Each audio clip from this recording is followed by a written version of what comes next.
dengan cara head lift, chin lift. Jadi kalau head lift itu dahinya di ke belakang seperti ini. Kalau chin lift dagunya ditarik ke atas. Seperti ini ya. Ini head lift, ini chin lift. Ini akan membuka jalan nafasnya lebih longgar. Lalu kita berikan nafas atau kita lakukan jaw thrust. Jaw thrust. Jaw thrust itu tangan kita 3 jari ini ada di bawahnya seperti ini, kemudian kita tarik ke bawah sambil kita angkat ke atas. 3 jari kita mengangkat tangan ke atas sambil kita dorong ke bawah. Tapi ada syarat yang kita melakukan head lift, chin lift ini. Ini tidak boleh dilakukan pada pasien-pasien yang curiga mengalami trauma servikal. Jadi kalau ada pasien misal bernafas di jantung, dia tabrakan terus ada jejak di atas klavikula, kan curiga servikal. Jangan sekali-sekali melakukan head lift, chin lift karena akan merusak cedera servikal, malah pasiennya jatuh dalam kondisi yang buruk. Ya. Jadi kalau kita nggak yakin pasiennya ada trauma apa nggak, kita lakukan jaw thrust saja. Ya. Kemudian ketika kita memompa ventilasi, kita pastikan dadanya mengembang. Ya.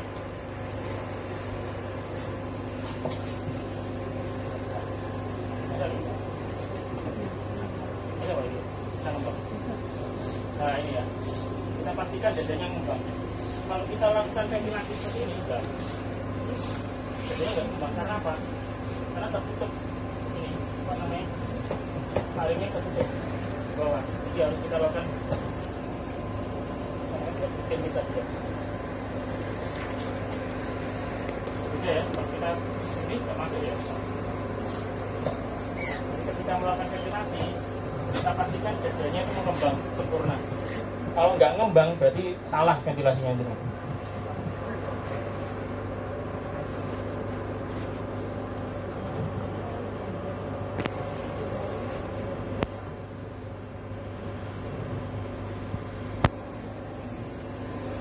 Kemudian setelah dilakukan 2 menit, jadi 5 siklus, kita cek lagi, kita hentikan RCP kita cek lagi nadi karotis.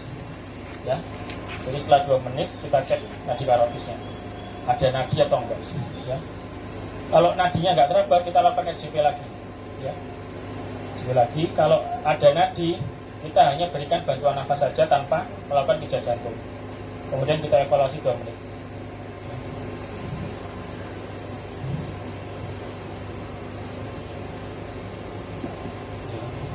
Saya ulangi ya, makan lokasi, cek respon.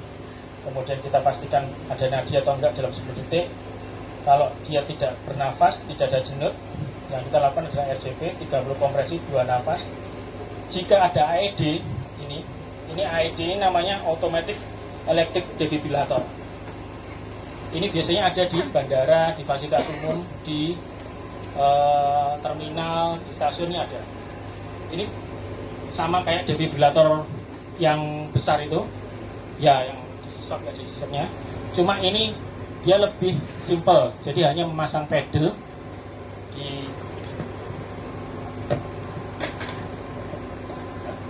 ini dipasang pedal, yang ini di sebelah kanan di mid clavicular line, teman-teman, di tengah-tengah tulang clavikula ini. Kemudian yang ini di apex jantung.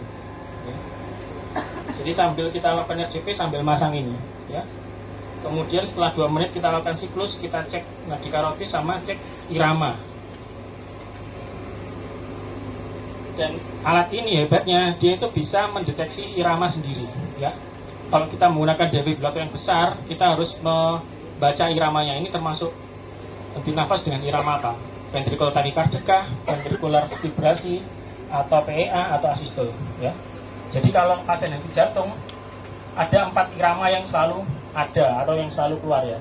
Ventricular fibrilasi, ventricular tachycardia, PEA, push electrical asystole sama asystole, push electrical activity. Khusus PEA, khusus electrical activity ya. Jadi ada 4 itu. Nanti di AED ini dia bisa membaca irama mana yang shockable. Jadi untuk irama yang shockable itu hanya 2, ventricle tachycardia sama ventricle fibrilasi. Kalau yang sisanya 2 yang PEA sama asistol itu tetap kita lanjutkan RCP. Tapi ketika kita tempelkan ini kemudian kita hidupkan, cek irama, nanti kan dia akan membaca irama mana yang shockable. Misal pasien ini ada VT, ventricle tachycardia. Nanti dia akan menyuruh kita untuk melakukan shock dengan menyentuh ini. Nah, tapi ketika kita melakukan ini ada caranya. Kita pastikan pasien clear, everybody clear, kita clear. Jadi tidak ada yang menyentuh baru kita shock ya. Jadi tidak semua pasien butuh defibrilator, tergantung irama jantungnya. Kalau VT, VF kita butuh ini ya.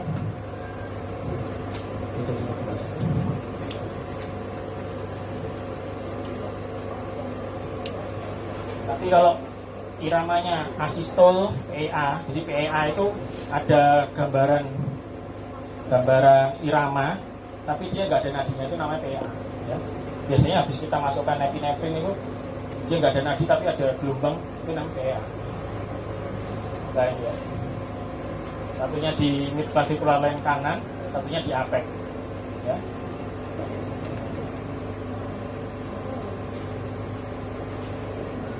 Nah, kemudian kalau kita nggak punya AED, punyanya defibrilator biasa, kalau pasiennya ada ventricle fibrilasi atau ventricle tachycardia, ini bisa kita berikan 200 joule bifasik.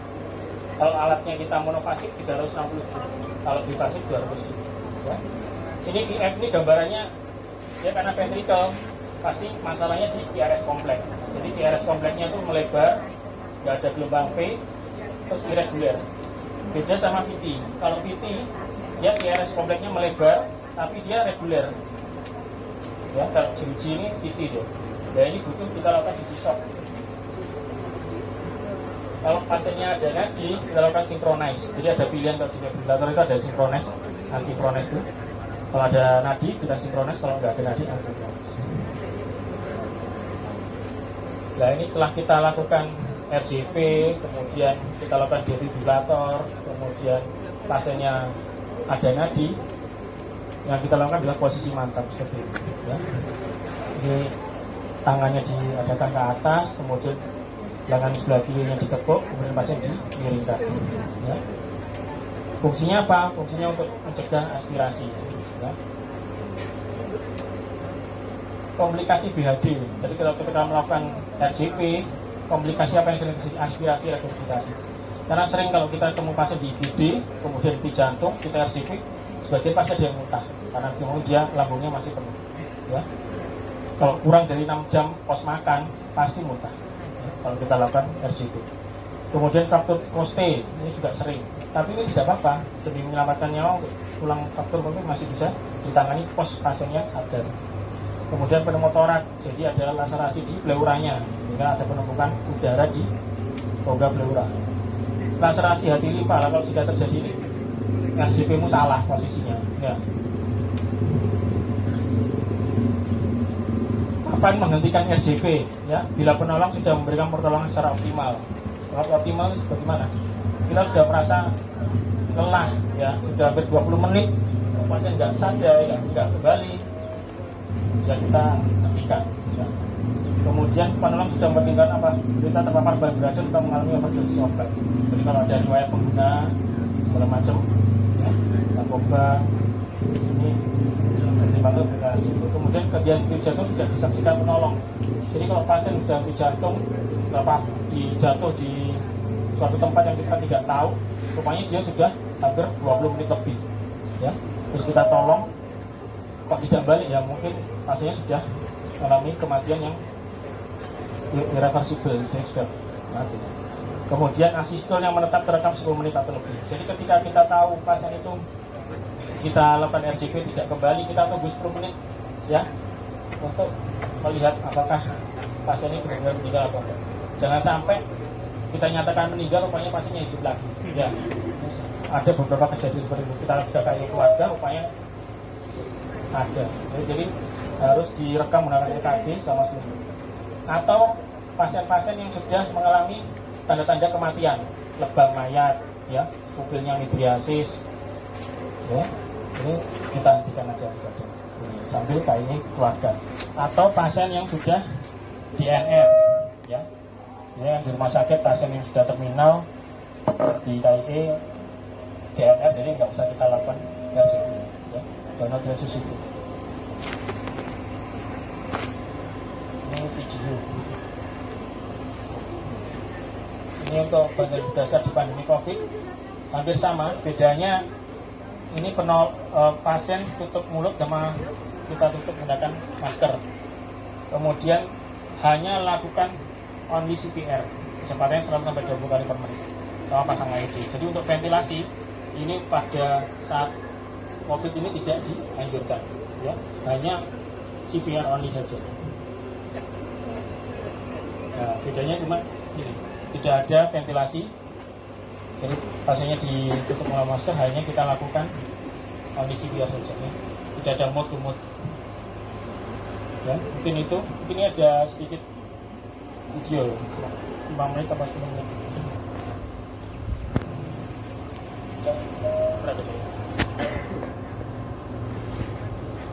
Oke, nanti ini jadi apa namanya, bisa dilihat nanti kurang lebih prakteknya juga seperti ini, ya.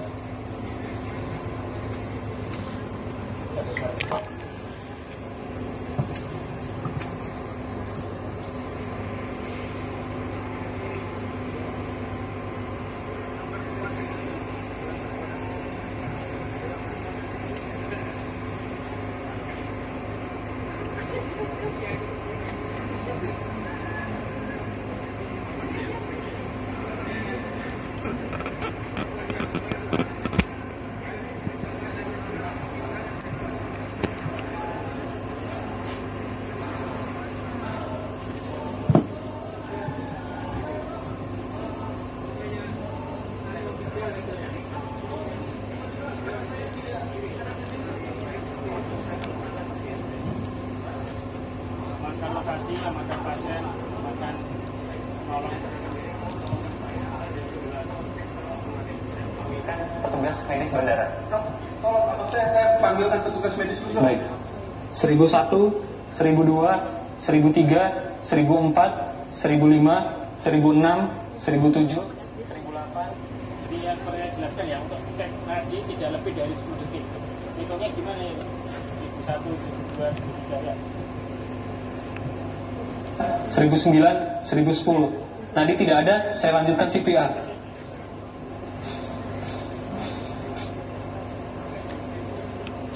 Ya, harus keras bawahnya. Kualitas CPR yang dijelaskan dari 100 meter. Dalamnya 5 sampai 6. 1, 2, 3, 4, 5, 6, 7, 8, 9, 10. 1, 2, 3, 4, 5, 6, 7, 8, 9, 20, 1, 2, 3, 4, 5, 6, 7, 8, 9, 30.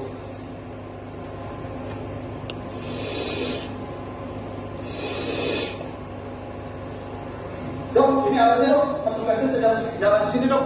Baik, tolong bukakan baju pasien sembari saya menyiapkan alatnya. Iya dok. Remove clothing from the patient's chest. Open packet and apply pad on the patient's Jangan sampai basah, karena nggak bakalan nengket. Ya. bare skin. Apply pads as shown in the pictures. Do not touch the patient. Analyzing heart rhythm. Shock advised. Do not touch the patient. Press the flashing shock button. Shock delivered. 10. Jadi setelah dilakukan AED, kita di kejut jantung, kemudian kita lanjutkan RCT, kemudian 2 menit kita cek nadinya. Untuk syukur kalau nadinya balik, sudah kita stop lakukan RCT, kita ventilasi saja. Tapi kalau kita cek tadinya belum ada, kita lakukan RCT dulu. Sambil kita AED lagi. Kalau AED lagi ada iramanya shockable langsung di shock otomatis sama mesin. Lebih enak pakai ini karena kita nggak harus baca irama EKG. Kalau kita bingung ragu-ragu, kalau ini enak langsung di ada perintahnya. 20.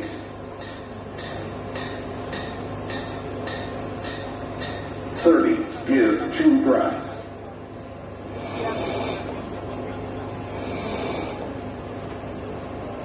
29, 30.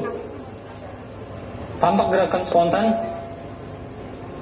Nadi teraba, pasien telah bernafas. Pak, detak jantung kakaknya telah kembali. Bantu saya posisikan pasiennya. Iya, Dok.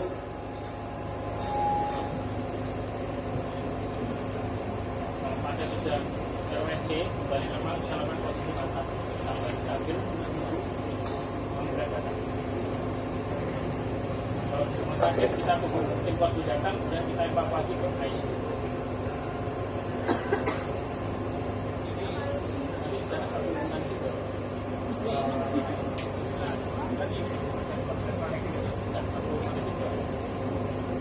Seribu 1, 1002, 1003, 1004, 1005. Untuk code blue, jadi ketika kita melakukan penanganan pasien ini, itu ada pembagian tugas. Jadi ada yang namanya leader. Jadi leader ini yang menginstruksikan, kemudian ada kompresor yang bagian RJP, kemudian ventilator, yang keempat pencatat. Ya. Kalau di tim code blue ini harus ada 4 orang. Ya. Nanti ketika sudah 2 siklus, kalau sudah 5 siklus 2 menit, ini antara kompresor sama ventilator ganti. Dan ingat ya, ada 4 kalau kondisi kondisi bergerak di rumah sakit yang SDM-nya baik. Tapi kalau kita cuma 1 orang 2 orang ya kita ganti. Tidak ada kompres, tidak ada bagian pencatat, tidak ada yang melakukan itu.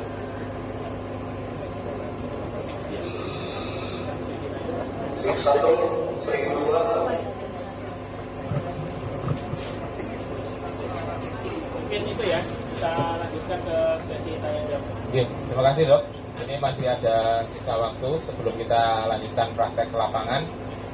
Monggo, dari yang beliau sampaikan Dr. Hendy, ada yang perlu kita diskusikan atau ada pertanyaan, monggo kami persilahkan. Oke, monggo. Dari Pak siapa? Pak Samsul. Dari Sumeneb. Oke, monggo langsung.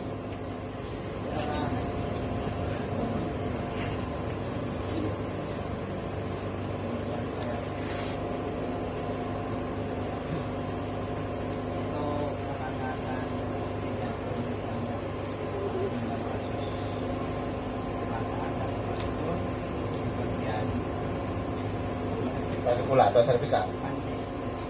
Pula. Atau postenya? Oh, tidak. Boleh kalau pula. Karena kan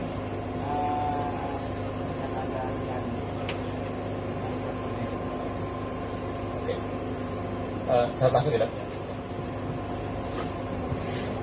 Jadi kalau pasien-pasien dengan trauma, kita curiga ada fraktur di atas klavikula, di atas ini itu biasanya ada fraktur juga di cervical. Jadi untuk ventilasinya itu jangan dilakukan head reaching lift tadi, ya, jangan di head lift dan di lift, cukup di jautra sama di ventilasi. Kalau kompresinya tidak apa-apa, nggak usah takut tambah fraktur, karena kan urutannya C, A, B, C, D, E itu exposure itu atau environment itu tulang. Jadi tulang itu paling terakhir, nggak usah dinyalakan pikir. Yang penting C-nya dulu, sirkulasi. Jadi tetap dilakukan RJP, meskipun ada fraktur di sini. Mau di costingnya tetap dilakukan RJP kalau pasien itu tidak ada teraba karotisnya. Ya. Jadi jangan khawatir. Tapi yang paling beda yaitu ketika kita ventilasi, jangan sekali-sekali melakukan head reaching lift karena akan memperberat kondisi fraktur cervical. Gitu ya. Monggo. Dari mana ibunya? Jember. Ya, monggo silakan. Pemasangan AED ini bisa langsung atau setelah beberapa menit? Jadi AED ini kalau kita pasang, kita setelah melewati 2 menit. Jadi setelah kita 5 siklus, kalau AED-nya datang langsung kita pasang. Langsung kita cek irama AED. tidak lebih dari 10 detik ya.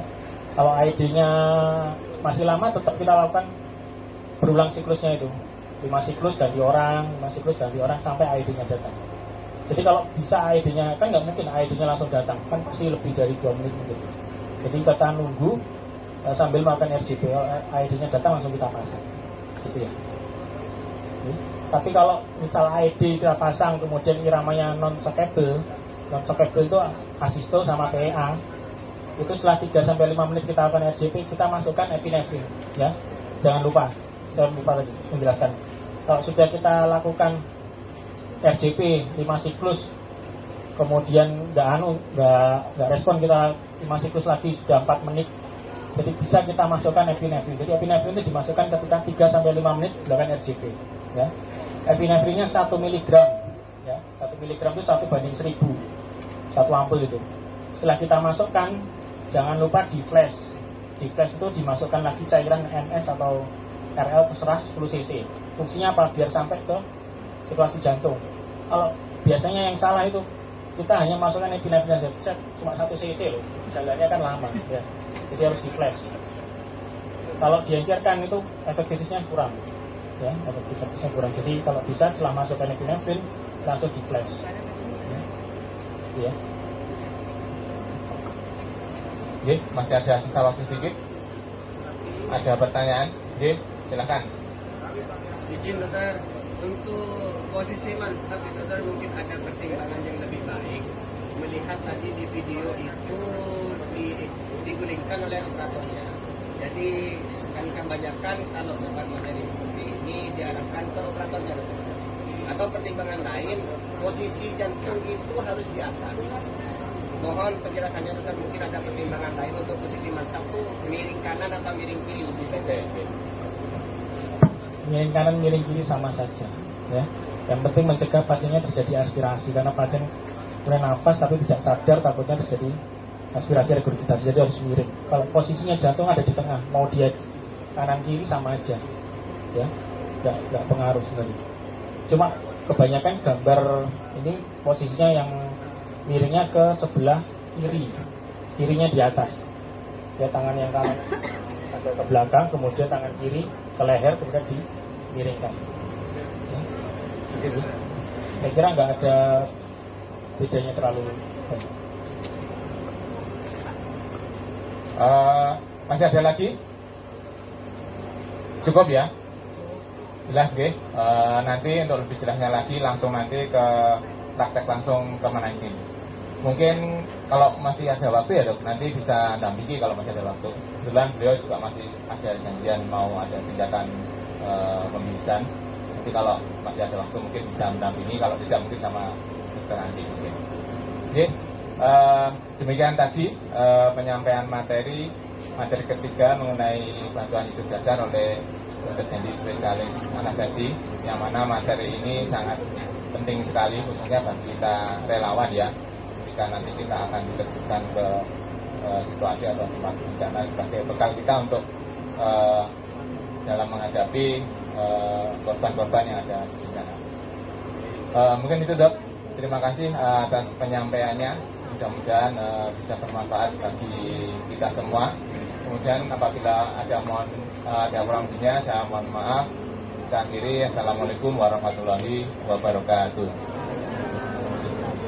Nanti langsung habis ini ke depan tenda, kelompoknya sesuai dengan nomor yang dapat dihitung tadi ya. Ya, oke. Oh ya, oke.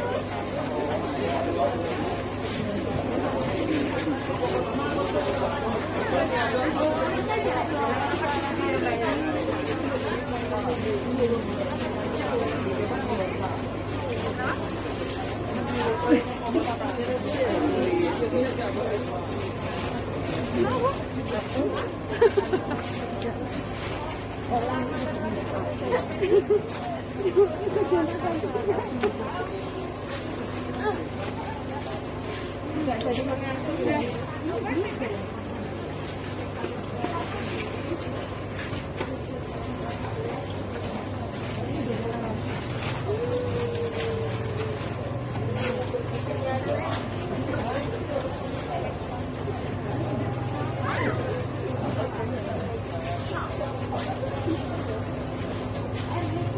Iya, happy.